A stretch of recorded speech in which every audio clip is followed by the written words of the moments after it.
I can absolutely positively say this episode is sponsored by Squarespace. So we're back. Kat, you ready? We're gonna make the first video of 2025. Are you ready? Kat, are you ready? Kat. Or what? Oh, you were asleep. So it's just hard to tell when you sleep with your eyes open like that. It's just, sorry, I can never really tell. So creepy.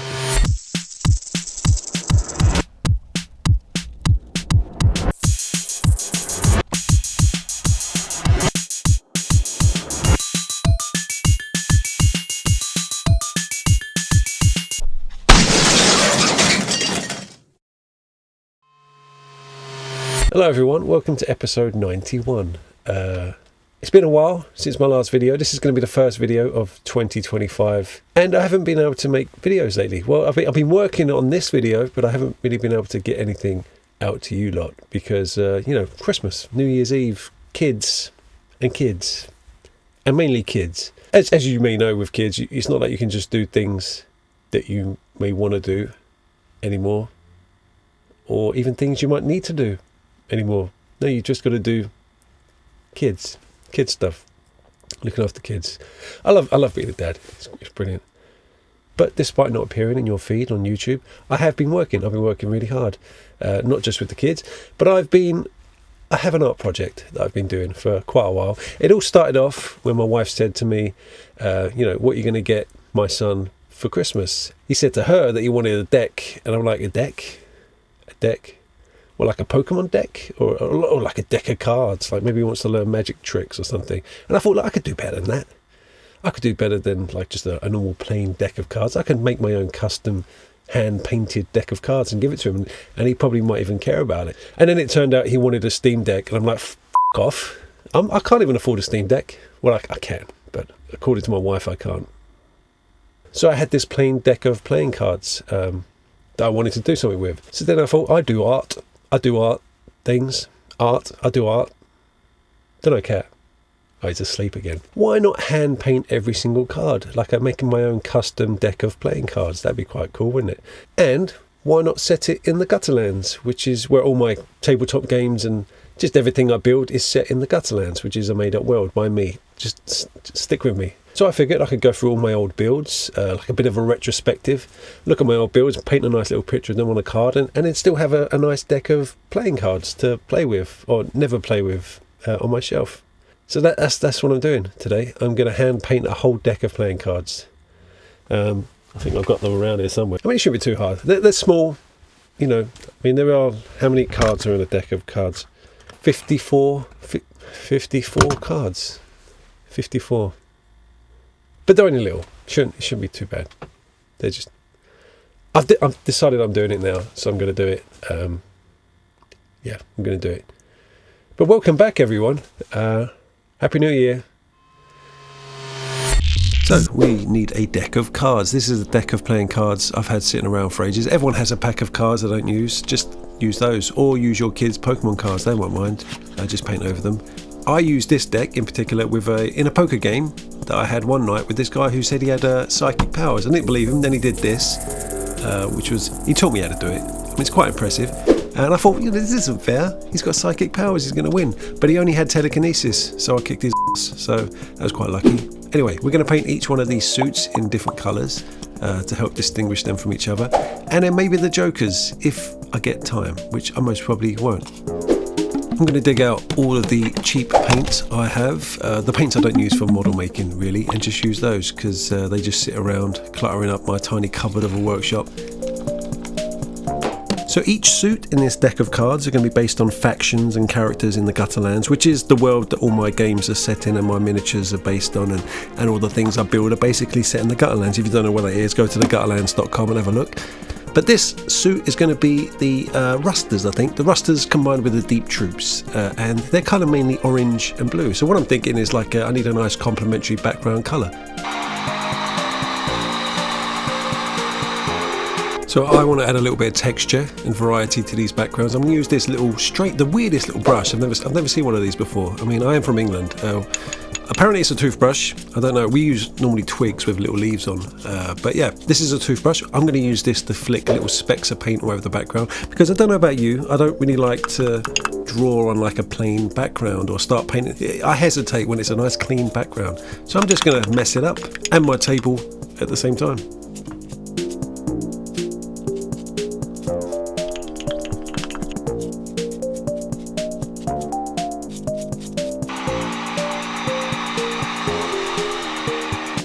So there we go, that's my first suit of cards, nice and dry and ready to be drawn on, and probably ruined. I'm not the best drawer in the world, as I've said before, but you know, at least I'm not drawing on some clean little piece of card, and there's not really much to ruin is what I'm saying. Anyway, let's move on to the next suit. So this suit is going to be I think it's going to be like the wildlife, the monsters, like the weird creatures you find in the Gutterlands. And I'm trying to make like a kind of browny purple colour, because I think most of the creatures are going to be like light orange or brown or flesh coloured. That's my thinking. But it kind of just turned out like a brown. I mean, it looks more purple than it actually is because of the big purple light, but that's my fault really. This suit is going to be the humans, I think, like the citizens of Respite, the explorers, the adventurers, the good guys, but also probably the bad guys. And this last suit is going to be nice and blue. These are going to be the beadbots and the robots, any kind of robots in the Gutterlands, you know, anything like that. And I think that's it. And I forgot to do the Joker cards, didn't I? Right, I'll go and do those now. Anyway, this video is sponsored by Squarespace. Now, Squarespace is a website where you go to make websites. Now, if you have no idea how to make a website, you don't know how to do with a HTML, is it HTML? I'm not sure. And you just want to make a website about things like, you know, like a pickle website, for example. Like, yeah, like that, like Pickle Perfection. That's it, Bill. Click there. If you just want to make a website that's quick and easy and clean and nicely designed, then go to Squarespace. I made this website in like, you know, it must have been like 0.5 seconds, maybe a little bit longer, I'm not sure, but it was really easy and it looks pretty good, and I will add stuff to it at some point. But yeah, if you want to make your own website, there's a sale going on at Squarespace. There's a little link down below. Go and have a look.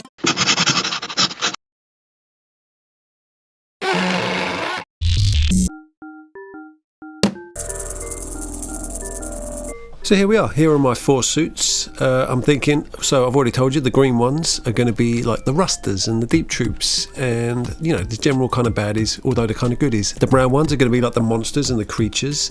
And I'm not, you know, I was thinking blue for humans, or I think maybe red for the humans and blue for the robots and stuff, I think. Not that it really matters.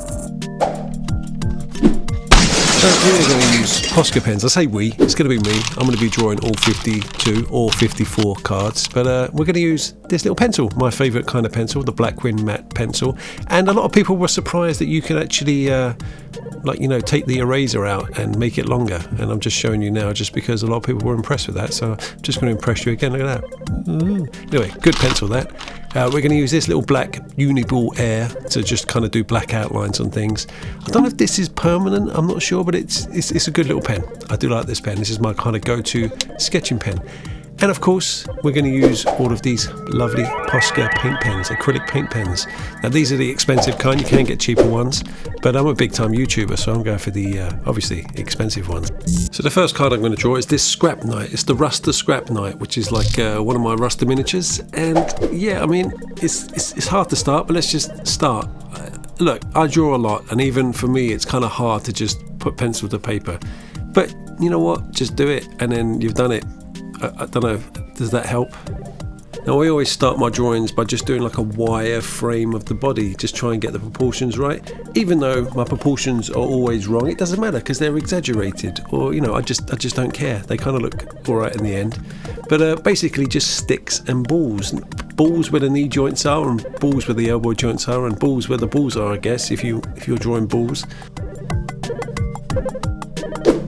So before you use a Posca paint pen or any paint pen, it's always good to have a little scrapper piece of paper. Now, I've used this a bit.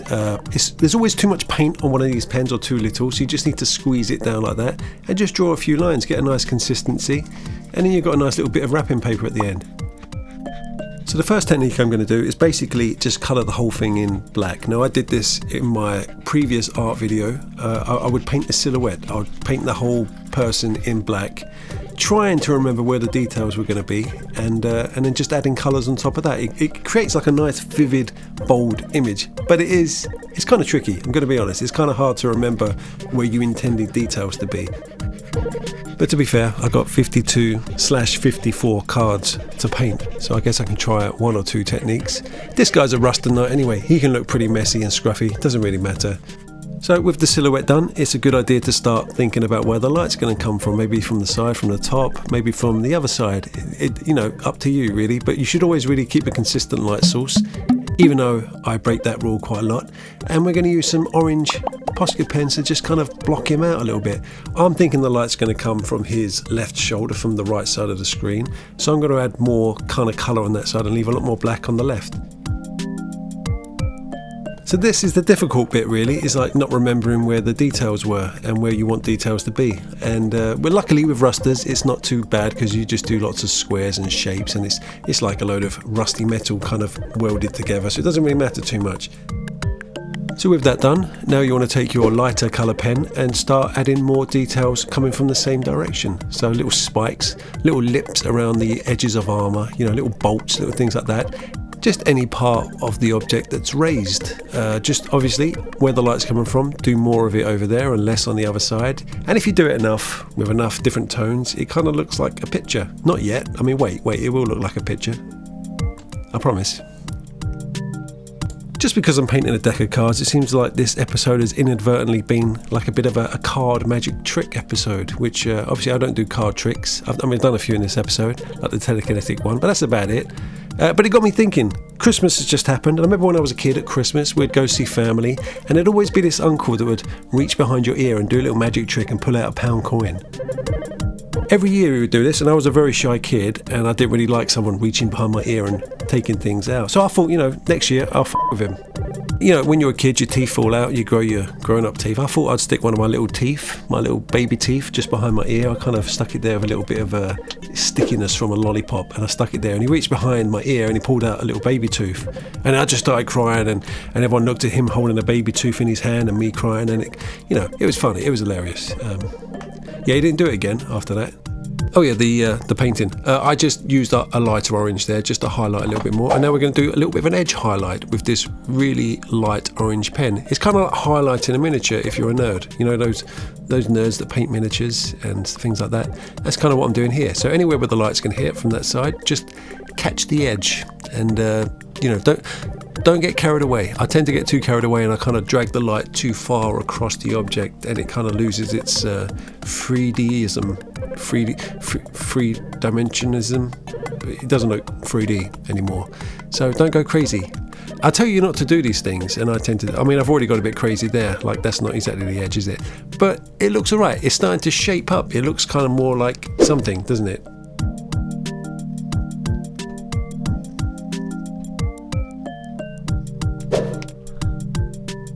I just want to add a little bit of red in here, because there's too much orange, like most of my builds, and I just want to add a little bit of extra colour using the same techniques as the armour.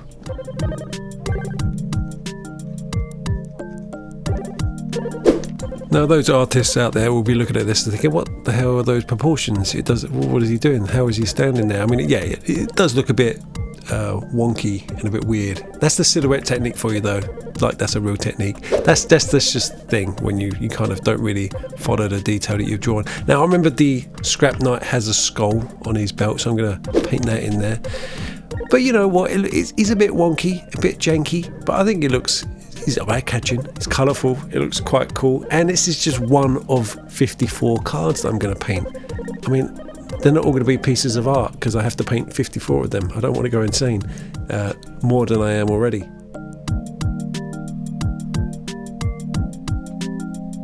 That's possibly the worst skull I've ever drawn in my life. I mean, it looks kind of happy to be sitting on his little belt. Anyway, using a white pen just to do a final edge highlight on this side, and then we're going to do something with the other side. Now, in a previous art video I did, we talked about the colour wheel, and orange complements blue, and purple will complement like yellow, and red will complement blue, you know, like there. See the opposites on the colour wheel. Now, when I used to do filming, we used to do a key light, fill light, backlight. I explained this properly in my last video. I will put a link above. But we're going to use blue on this side of the drawing. We're going to do a tiny, tiny little edge highlight and use blue, because blue complements orange and it will make the whole thing kind of pop. It will look kind of neon and a bit crazy, like there's a weird bar just to the left of him. But it will look good, trust me. Trust me. Now, it may feel a little bit weird doing this little extra edge highlight on the other side of the body, as long as it's a complementary colour and you don't go too crazy, like I have there underneath the right arm. If you don't go too crazy and you do it kind of consistently over the whole picture, it looks kind of good. It makes it stand out, and it adds a style to it. You know, it makes it seem like you're standing next to a big neon pub sign. Now, this floor I could have left black, and I'm thinking, what nice colour haven't I already stuck in this image? What extra colour can I chuck in here to make it look even more vivid? And I'm thinking like purple. I like purple. We're just going to make the floor purple. The floors can be any colour, doesn't really matter. Any colour you think it's lacking in the image, chuck it on the floor. Or make like a purple tree or something. I don't know, that's my thinking.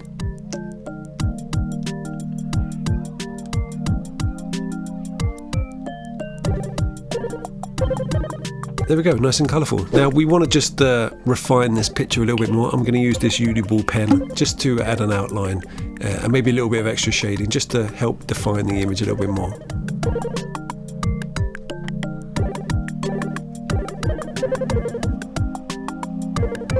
This is also a good point to add a little bit of extra shading in areas that probably should be darker than they are, like, you know, around that side of the helmet and under the armpits, in the crotch, just all those little shady areas.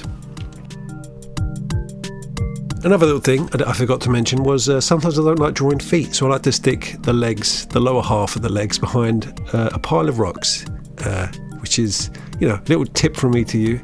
Just if you can't be bothered to draw feet, do them behind a pile of rocks or a bit of debris or junk or something.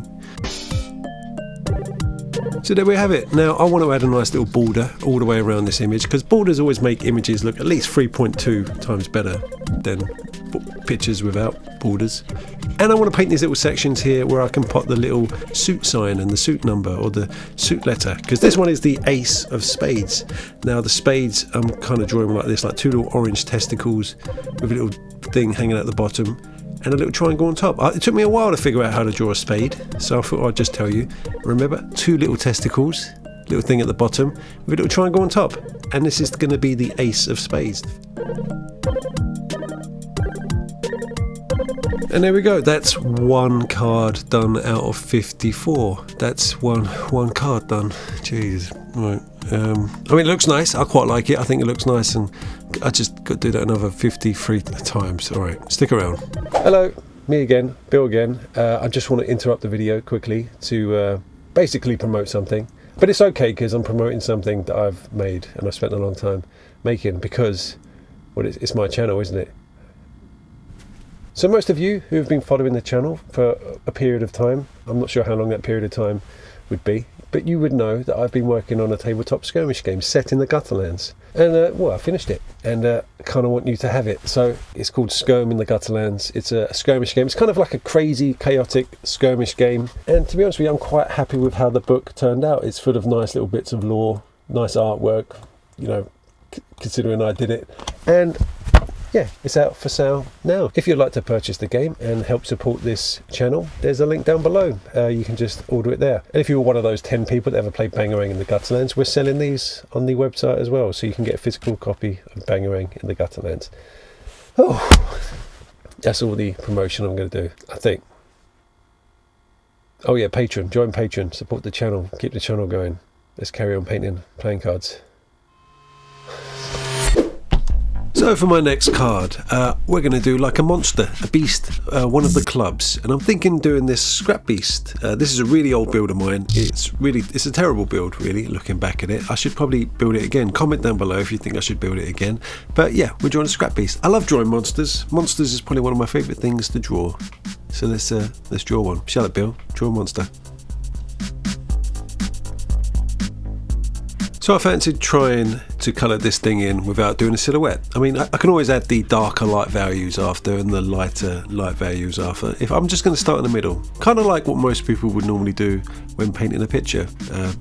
And we see if it works any better. I think for something this big, like this, something of this scale with lots of detail, it's probably going to work out better because I can actually see where the detail is supposed to go.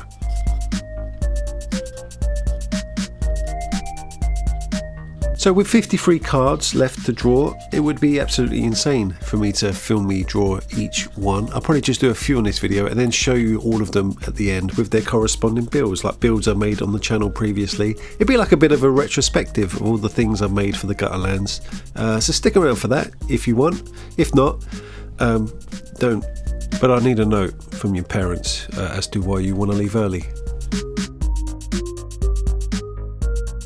So I'm keeping the light to the right of the image again, so the light's going to be coming down from its left side, but I'm just going to use this mid-tone as a way of adding texture and detail, like the little bags under the eyes and the little lumps on the skin. So I'm not going to be too accurate with it. I just want to make more like patterns, lots of little intricate patterns to show how detailed and you know, detailed this thing is. Did I say detailed? Yeah, detailed.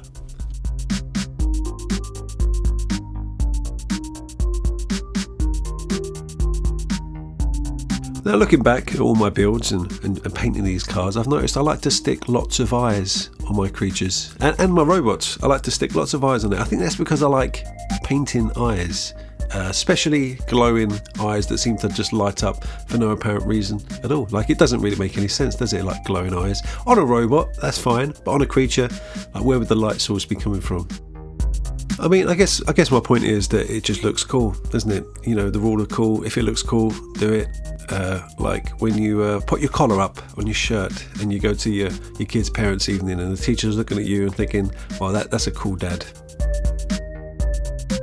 I mean, the teacher never said that, but I assumed by the look in her eyes, she was thinking, well, that's a cool dad. He's so much cooler than the other dads. You know, yeah, the rule of cool. Also, I think, you know, if you've got glowing eyes, then it gives you an opportunity to add like a complementary colour in there. If the whole thing is kind of purple, I've added yellow eyes in there because yellow complements purple. See, there is a reason. It's not just the rule of cool. I mean, it is cool, but you know what I mean. Think about where you're going to put your complementary colours. There we go. I'm teaching you stuff.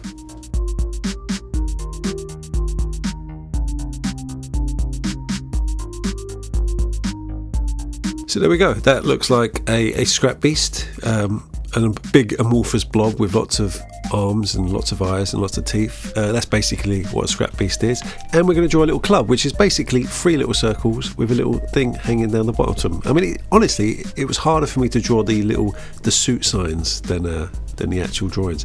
And that's going to be the Queen of Clubs. So just 52 left to go. 52 left to...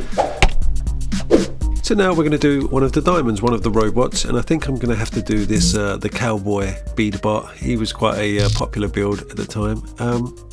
Second favourite thing to draw is robots. First favourite thing is monsters. My least favourite thing to draw is people, which we'll get to at the end. But yeah, I mean, I found it quite easy to draw bead bots. I think it's just because it is just a series of circles and lines. I'm again not going to do the silhouette. I kind of like not doing the silhouette. This whole technique I spent a video teaching you, which I actually don't like. I prefer doing it like this because I think just because these things are so small, it's hard to retain the details. That's my excuse. Now some people may be thinking like, why are you drawing on playing cards, Bill? One, because I want to make my own custom deck of playing cards. I thought that'd be quite cool. But two, I think a big giant canvas, something big, is kind of intimidating. If you don't really draw that much, and if you have lots of little drawings, like little playing cards, then you get pretty good pretty quick. Like I noticed every time I drew one of these cards, every time I painted one of these cards, I got slightly better. And I guarantee at the end of 54 cards, I'm going to be pretty good at drawing little weird colourful drawings on little bits of card. I genuinely think it's a really good method to practice drawing. It's, you know, it's not much of a commitment to fill up a tiny little playing card. you know, and it doesn't take a lot of paint, doesn't take a really detailed, you can't really draw anything too detailed, but you get a good idea of colour and proportions and things like that just by using a little playing card as a canvas. That's my excuse for it anyway. Plus I just really want a cool deck of playing cards set in the Gutterlands. Oh yeah, here I start blending the paint pen with my finger just to kind of smooth it out. You can do that, that's a technique. You can just smooth it like that. You can blend it. There we go, an art tip.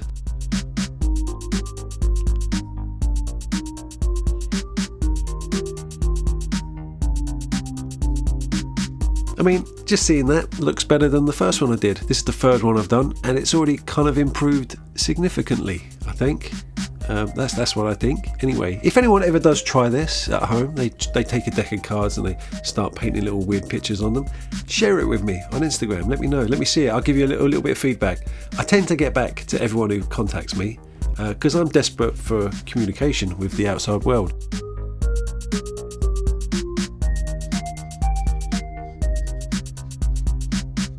So there we go, that's my gunslinger bead bot, or the cowboy bead bot. I can't remember what I called it, it doesn't really have a name, but I think this is going to be the king of diamonds.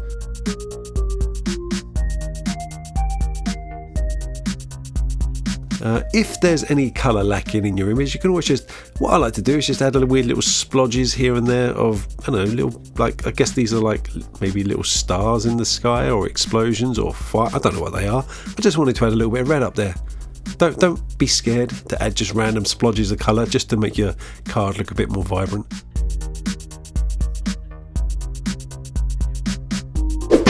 So there we go, the king of diamonds is the cowboy bead bot. Just another 51 cards to go, just 51. Okay, now we're going to do one of the hearts. We're going to do a human character, probably from Respite. We're going to do the rolling rocker, which, you know, isn't necessarily a character, but we've got the mayor who owns the rolling rocker. I like to include both of them in one card because I wanted to draw both of them, but I don't think it'd be, I think it'd be a bit weird just having a card with a tank on it, unless they were like tank themed cards. Which they're not. So we're going to do Mr. Mayor standing in front of the rolling rocker. So it seems like I've left the most complicated drawing to the end of the video, which is, you know, I've probably tried to sabotage myself subconsciously. But we're going to use a silhouette technique on the tank, and I'm just going to colour Mr. Mayor in his colours because I don't want to lose his detail against the big tank in the background, which is going to be the real challenge in this picture, I think.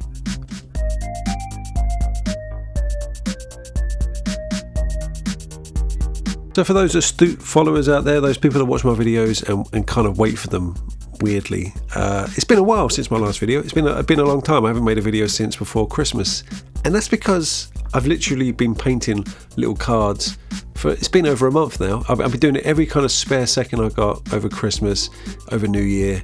I've been doing about 5 or 6 of these a day for the last, I don't know, someone else do the maths, but yeah, for like a month. So it was a big project. I just hope you enjoy it. I hope it was worth doing. I hope people actually find this stuff interesting and watch this video to the end. So if you watch this video to the end, you can see all of those cards that I spent such a long time drawing and maybe get something from it. I don't know. Let's just call this a retrospective of the Bill Making Stuff channel, because that's what it feels like.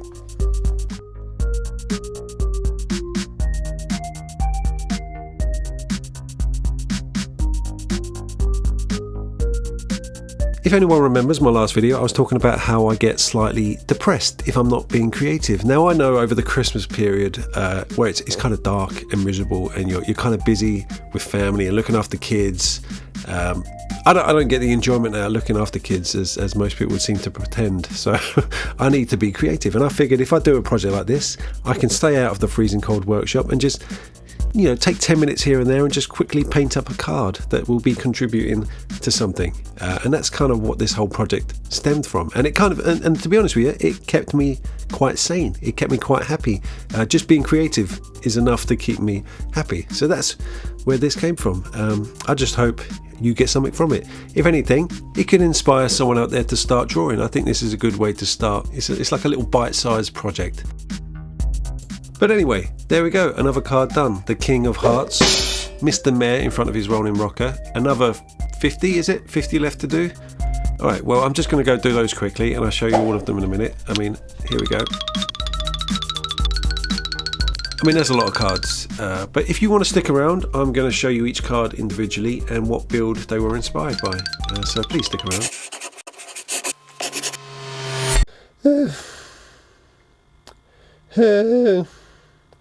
I've finished. I've done it. I've painted all 54 cards.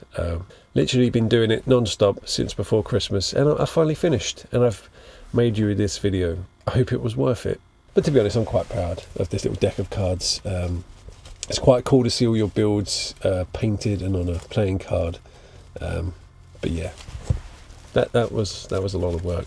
I did say I was going to do more art projects, so there you go. I'll probably just build a robot next. I know I keep saying that. I think I'm 99.4% likely I'm going to build a robot next time. But anyway, I've been sharing these to my patrons and on Instagram and that, and a lot of people want a copy of them, which is, I'm not sure how that's going to work, because usually when you make a card, you'll draw a big picture, shrink it down, so it looks more detailed on the card. So these don't look as detailed as you would normally get, but I could try scanning them, printing them out, and seeing if I can get like little decks of cards to people. If you really want it, let me know down below. And I'm thinking, well, once I've scanned these, I don't need them. I'd rather just get a printed copy for myself, and I might sell the originals. Some of you lot out there might appreciate the originals more than I do, so you might want to buy, like, I don't know, the jellyfish. I might spend about 2 days putting all these up on eBay, and you can bid for them starting at, I don't know, 99p each. And you can pick which one you want and bid on it if you like. That's if you want an original painted playing card by some YouTuber. Anyway, I'll put the links down below for eBay. And what else? Oh yeah, go buy yourself a copy of Skirm and Bangarang. I feel like a right shield today, but that's because it rhymes with Bill. No, I'm just about to show you every single card I painted in detail with its corresponding build, so you can look at that and think, oh, I remember that build, or I've never seen that episode, I'm going to go back and watch it. That's the plan, really. But other than that, yeah, I'll see you next episode. I'll definitely be building a robot. I swear. I promise. I swear on Cat's life. Oh, he's awake. He's awake. See you next time. So, to start off with, we've got the Ace of Diamonds, which is the Warder. This is my Big Bot Bash entry for last year. And then Ace of Hearts, we have the Scarecrow, which is this guy, who I made a long time ago. You've probably forgotten about him. The Ace of Spades is, well, you've seen me already paint this guy. He's the Scrap Knight. For the Ace of Clubs, we have a Meat Fiend, one of my favourite Meat Fiend builds I made quite a while ago. For the Two of Diamonds, we have a Beadbot head on a spike. Now, I don't have that built, but here's a Beadbot.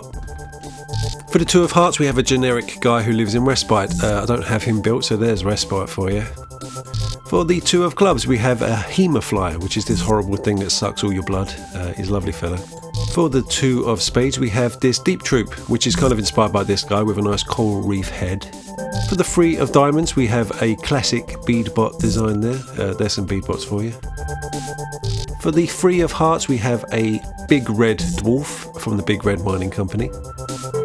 For the Three of Clubs, we have a Scrap Runt, which is basically a baby Scrap Beast. Look at it, cute. For the Three of Spades, we have your generic Ruster guy, pointy helmet and all. For the Four of Diamonds, we have a Rust Husk, which is kind of like a rusty robot made by robots. They're kind of weird. For Four of Hearts, we have another generic female who lives in Respite, who likes shooting guns. There's Respite for you again. For the Four of Clubs, we have a Solar Vine, which is like a solar-powered cow that people use for batteries. The Four of Spades is another Deep Troop, kind of loosely inspired by this guy here. The Five of Diamonds is another Beadbot, because who doesn't like a Beadbot? There's another Beadbot for you. We all like Beadbots. The Five of Hearts is like an explorer from Respite, but I haven't built him, so here's Respite again. The Five of Clubs is a Meat Fiend. It's a fleshy, weird creature that comes from Meat Mountain. There's Meat Mountain there. For the Five of Spades, of course, it's going to be another Ruster, and there we go. There's another Ruster. For the Six of Diamonds, we have another Rust Husk, one of those creepy guys made out of rusty metal, made by robots, for robots. For the Six of Hearts, we have another Dwarf from the Big Red Mining Company with a nice big bushy beard. For the Six of Clubs, we have a Marrow Sucker Fly, which kind of fly around and just suck marrow out of people's bones with their big long nose. For the Six of Spades, we have another Ruster. Surprise! It's kind of looking a bit like this guy, but not really. For the Seven of Diamonds, we have a Bangarang bot, a junk bot from Bangarang, which is a game I made. For the 7 of hearts, we have Posty Jack Nam from the town of Respite. He's a bit of a shady character with a weird face. For the 7 of clubs, we have a Bower Beast, which is like a weird creature that likes to collect shiny things out of people's houses. For the 7 of spades, we have a Ruster riding a solar vine, but a male solar vine, which is smaller than the female one. For the 8 of diamonds, we have the Gasquito, which is a horrible giant machine that sucks blood and fluids from people. For the 8 of hearts, we have Tinker Tess, who owns the big wing trading company in Respite. Lovely lady. For the 8 of clubs, we have a Molar Beast. Basically, they just like digging holes, really big holes. For the 8 of spades, we have a Deep Troop with a giant crab claw, because, you know, sometimes they have crab claws. For the 9 of diamonds, we have the Strider bot, which is basically like a rebel speed bot that rides things. For the 9 of hearts, we have Handler Hank, the go-to guy in Respite if you need your robot fixed. For the 9 of clubs, we have another meat fiend equipped with guns that have just kind of been merged into its fleshy arms. For the 9 of spades, we have another Ruster equipped with a big gun. He's having fun with his gun. There he is. For the 10 of diamonds, we have this lovely looking spore bot made out of twigs and berries. For the 10 of hearts, we have the big red company dwarf captain with his lovely little drill arm there. For the 10 of clubs, we have the skull-faced beast. Original name, I know, but he does have a skull for a face and he is a beast. For the 10 of spades, we have a Ruster equipped with a glizzy. I've been told that's a glizzy when there's a gun on the end of a stick. For the jack of diamonds, we have the samurai beadbot. He's an old build of mine, you might remember him. So for the jack of hearts, we have Landy Buster Dale, the landlord of the King's End Inn in Respite. For the jack of clubs, we have the Rattler, a giant horrible slug creature that comes out of the ground and eats your hole. For the jack of spades, we have the leader of the Deep Troops. I don't know what he's called, he's got kind of a weird face though. For the queen of clubs, we have the famous Rust Husk Rex. Used to be a little friendly dog once upon a time. For the queen of hearts, we have Captain Charon and her famous Goodle stand right in the middle of Respite Town Centre. For the queen of clubs, we have the Scrap Beast, a famous beast on this channel with a really terrible build. For the Queen of Spades, we have the Rust Witch, which is some character I haven't made yet, but this is probably where she lives, in one of these huts. For the King of Diamonds, we have the Cowboy Beadbot, or the Western Bead, whatever it's called. So the King of Hearts is, well, it's the Rolling Rocker, the giant tank, and Mr. Mayor, the mayor of the town of Respite. Hello. So the King of Clubs is the giant Tiamat the jellyfish that was discovered by this little scab once upon a time. So the King of Spades is the Ruster King and his little friend Pin. They call him King and Pin. They probably live in one of these huts here. I haven't built them yet. So for the unaffiliated Joker cards, we have the Wandering Hermit, which is basically a tower on top of a giant crab, and we have the giant Scrap Titan, who just wanders the wastes, just wandering around really, just keeping busy. And there we are. That is all of the cards. That was a lot, but I have built a lot, which it makes me feel kind of proud, and I'm proud of you patrons for keeping this channel going. Keep it going, patrons. I love you all. Goodbye.